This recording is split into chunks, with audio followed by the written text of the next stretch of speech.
World disability day के अवसर पर श्री विश्वकर्मा कौशल विश्वविद्यालय में दिव्यांगों के लिए अष्टावक्र 2.0 लॉन्च किया गया। स्क्रैप से बना ये ई व्हीकल दिव्यांगों के लिए सड़क से लेकर ऊबड़ खाबड़ रास्तों पर भी काफ़ी कारगर होगा। इसे 4 पहियों के साथ डिज़ाइन किया गया है ताकि ये खराब रास्तों पर भी संतुलित रहे। कुलपति डॉक्टर राज नेहरू और NIT दिल्ली के डीन प्रोफेसर उज्ज्वल कल्ला ने अष्टावक्र 2.0 लॉन्च किया और इसे बनाने वाले विद्यार्थियों को बधाई दी। अष्टावक्र 2.0 को श्री विश्वकर्मा कौशल विश्वविद्यालय के सेंटर ऑफ एक्सीलेंस में विद्यार्थियों ने डिज़ाइन और फैब्रिकेट किया है। इस पर महज 35,000 रुपये की लागत आई है और ये अधिकतम 60 किलोमीटर प्रति घंटे की रफ्तार से दौड़ सकती है। ये रिवर्स भी चलने में सक्षम है ताकि दिव्यांग व्यक्ति को किसी तरह की दिक्कत का सामना ना करना पड़े। दिव्यांगों के लिए बनाए गए इस ई व्हीकल के लिए गुरुग्राम के उत्सव फाउंडेशन ने 15,000 रुपये की राशि दी है। उत्सव फाउंडेशन के प्रतिनिधि वीरेंद्र ठाकुर को कुलपति डॉक्टर राज नेहरू ने बधाई दी। प्रोफेसर उज्ज्वल कल्ला ने इस ई व्हीकल को दिव्यांगों के लिए बहुत उपयोगी बताया और इसमें नए फीचर जोड़ने के महत्वपूर्ण सुझाव दिए। कुलपति डॉक्टर राज नेहरू ने कहा कि ये उभरता क्षेत्र है और ई व्हीकल निर्माण के क्षेत्र में अपार जन समस्याएं हैं।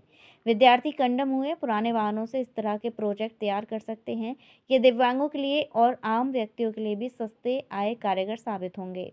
प्रोफेसर उज्ज्वल कल्ला ने कहा कि इंटेलेक्चुअल प्रॉपर्टी दुनिया की सबसे बड़ी संपत्ति है। हमें हर रोज़ नए नए स्किल सीखने चाहिए, दूसरों से तकनीक सीखें और सिखाएं, ये बहुत आवश्यक है।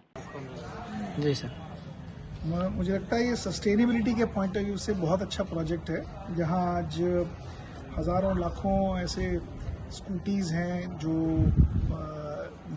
15 साल 10 साल के ऊपर जो कंडम होने वाली स्क्रैप वाली चीज़ें हैं, उनको कैसे रिसाइकिल किया जा सकता है और उनको फिर से यूज़ करने में इलेक्ट्रिक व्हीकल में कन्वर्ट करके कैसे उसको एक सस्टेनेबिलिटी के पॉइंट ऑफ व्यू से लीवरेज किया जा सकता है। साथ ही बच्चों को इस तरह की स्किल्स सीखने को मिलेंगी जिसमें उनकी एम्प्लॉयबिलिटी बढ़ेगी और आज जो मार्केट के अंदर नई टेक्नोलॉजी की आवश्यकता है और नई टेक्नोलॉजी को सीखने की आवश्यकता है, इन प्रोजेक्ट्स के माध्यम से वो नई टेक्नोलॉजी बच्चे सीख सकते हैं और अपनी एम्प्लॉयबिलिटी को इम्प्रूव कर सकते हैं।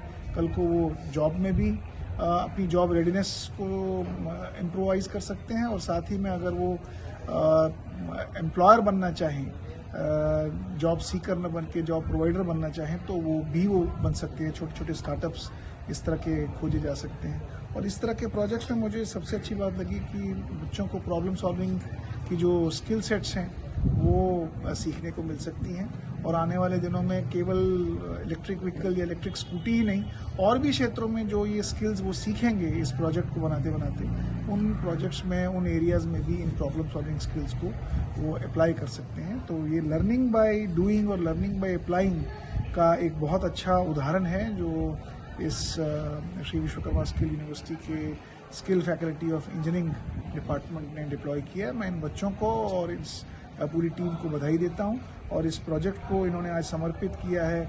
आज का जो international day for people with special abilities है उसके लिए समर्पित किया है। तो ये भी एक मैसेज है कि हमारे बच्चे नई टेक्नोलॉजी को और कौशल को उन क्षेत्रों में भी अप्लाई कर सकते हैं जिन क्षेत्रों में आज शायद बहुत लोग सोचते नहीं हैं और उन लोगों के लिए भी ये एक समर्पण की भावना से जो इन्होंने एक नया कदम उठाया है, ये वास्तव में सराहनीय है। बहुत बहुत बधाई और बहुत बहुत धन्यवाद।